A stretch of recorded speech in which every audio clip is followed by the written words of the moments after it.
All right, hey guys, Dan and Abigail again. I'd say we're back out here, but we're still out here. It's the same day. We're not just wearing the same stuff, especially Abigail, who's sweating after her first 5-minute exercise from the last release of the Toe Touch series. I did want to mention too one thing. The reason that we like to have kids doing these is not just the ball mastery aspect. Obviously, you're getting a lot of touches, so you're going to get more comfortable on the ball. But there's a fitness aspect to it. There's an agility and coordination aspect to it. So it's really a great way for you to spend some time with a ball on your own when we're supposed to be socially isolating a little bit right now. So with all that can be gained from it, we're hoping that you guys are getting out and doing this at least once a day for about 15 minutes to make sure that you're keeping your touches up, you're keeping your comfort on the ball, your confidence, and all that. And then eventually you would take this into, can we start playing with other players around and still show the same level of ball mastery and the same level of confidence. So where we're going to go into today is our foundation series or soccer boxing series. Depends on who your coach is. You may have heard both of those. So Abigail's going to get us started again and see if she can go through another 5-minute exercise for us. And again, this is something you do the first 5 minutes and then you do a second set and a third set. So off we go. Abigail will start us off with some foundations or soccer boxing, just knocking the ball back and forth between her feet. All right, and hang on, let me clear my watch and go. Okay, so she's still trying to get her eyes up, just like with toe touches. Okay, she's knocking the ball back and forth. Notice her feet aren't really any more than shoulder width apart right now. Okay, she's not having her feet going, her legs going way out to the sides. She's kind of jogging in place, knocking the ball back and forth between her feet. Nice short touches.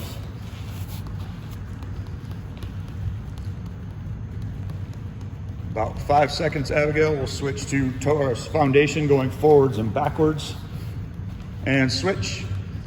So now she's just going to travel forwards and backwards with her touches, learning how to manipulate the ball a little bit. Show you from the side here. But she's just going to turn her toes in a little bit to go backwards, turn her toes out a little bit to go forwards. Again, just learning how to manipulate the ball, keep it moving. How do I need to touch the ball? Where do I need to touch the ball to get it to do what I want to do? And about 5 seconds, Abigail, we'll switch to sideways foundations. And switch. So now she's just traveling left and right. Again, just like the toe touch series, we're going to take 4 or 5 touches to the right, 4 or 5 touches to the left. And it becomes a little bit more difficult, especially players with shorter legs. Our youngest players have a little bit more trouble doing this one, obviously because their legs aren't far enough apart.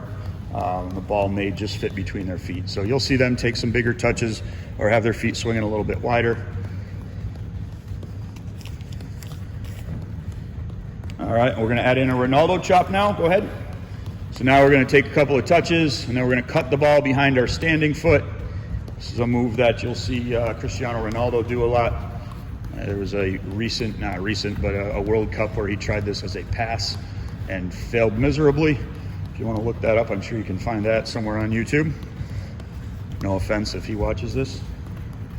Highly doubtful, though. All right, and we're going to switch to our triangle to the right now. So what Abigail's going to do here is to make a triangle with the ball. So there's a pull back, push across, and then a push forward. This is a brand new one I showed her today. She didn't grow up with this one. So okay to have a little bit of desirable difficulty here. So pull back, push across, push forward. And a triangle. Pull back, push across, push forward. Nope, push across, then push forward. There you go. There it is. Oh, pull back with one foot. Yep, that's all right. Desirable difficulty. There it was. Pull back, push across, push forward. Now she's got it. She's a quick study. The nice thing is we did a lot of these when she was younger, so she knows most of them. I threw this one at her today as a curveball, but look at her now. She's going pretty quick. Pull back, push across, push forward, so you can pull back again. And let's switch directions with it. We're going to be a little bit off of our time, but again, you do that one for 30 seconds, and then you switch directions and do that for 30 seconds. So it's a triangle to the right for 30, and a triangle to the left for 30. All right, make it a little bit easier. Now you're just going to do soccer boxing to a toe touch. So a couple touches, 3 or 4 touches at most, and then she's going to freeze it. We want to make sure that our young players can balance during this part, so they might take a little bit longer freeze touch, but we want to make sure that our soccer players are balanced and can quickly go from one surface to the next. If you notice, she's starting her next soccer boxing touch or foundation touch with the same foot she freezes it with.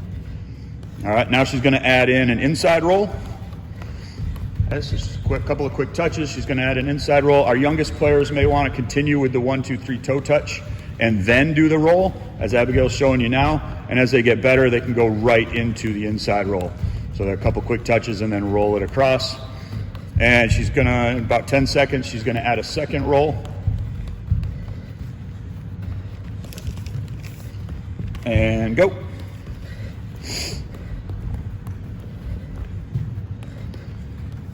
And what I'm going to have her add in here is a push forward. So she's going to do 2 rolls and then a push forward. All right, and that push forward becomes our getaway touch. So we want to roll, roll, push forward. And that push forward is going to be a bit of an explosion touch, either the outside of the foot or the inside of the foot. But we're dragging that ball across the defender, and then as soon as we see an opening, we want to be able to push it. And this move can be done with a single roll or a double roll. Really depends on the level of the player. If 2 rolls is difficult with the footwork and the coordination required, then they might do 1. All right, and the last one here, this is a little bit more difficult one for more advanced players. She's gonna do roll, stop, roll. So it's a roll, toe touch, and then roll. So the toe touch comes to the opposite foot. She's gonna roll with 1 foot, freeze it, and then go again, and right back into soccer boxing. Roll, stop, roll. This is a move I learned from a former player, Casey Conine. She did this in a state cup game and absolutely obliterated a defender. She was going in a 1v1 at goal. Did a roll, stop, roll, and completely collapsed the defender. Her knees buckled and she went to the ground, and Casey was in on a breakaway. Absolutely outstanding to see it done at full speed by a player with that kind of confidence. And freeze. So we went about 5 minutes and 15 seconds there, a little bit over as we helped Abigail work through the triangles. But the nice thing is there, guys, when we're learning new stuff, there are going to be difficulties. So even a player of Abigail's caliber, playing at the college level, takes a little bit to work through something. And we want to put our players in a position to have some desirable difficulties and have to work through it and see, do they have a growth mindset or a fixed mindset? Are they saying, I can't do this? Or are they just continuing to work? They might need a little bit of help. Can we break it down and chunk it up a little bit for them and then put all those pieces back together so that they learn the learning process and how do I go through these difficulties and make sure that I can succeed after putting the work in.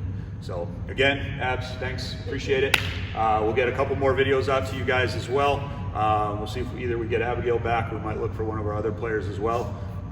So again, hopefully you guys are getting outside, we're staying healthy, we're getting some sun, some fresh air, and getting a workout in as well. If you have any questions, please contact your coaches at Cap City. If you want some more work, contact your coaches at Cap City as well, and I'm sure they can give you an individual workout to do at home.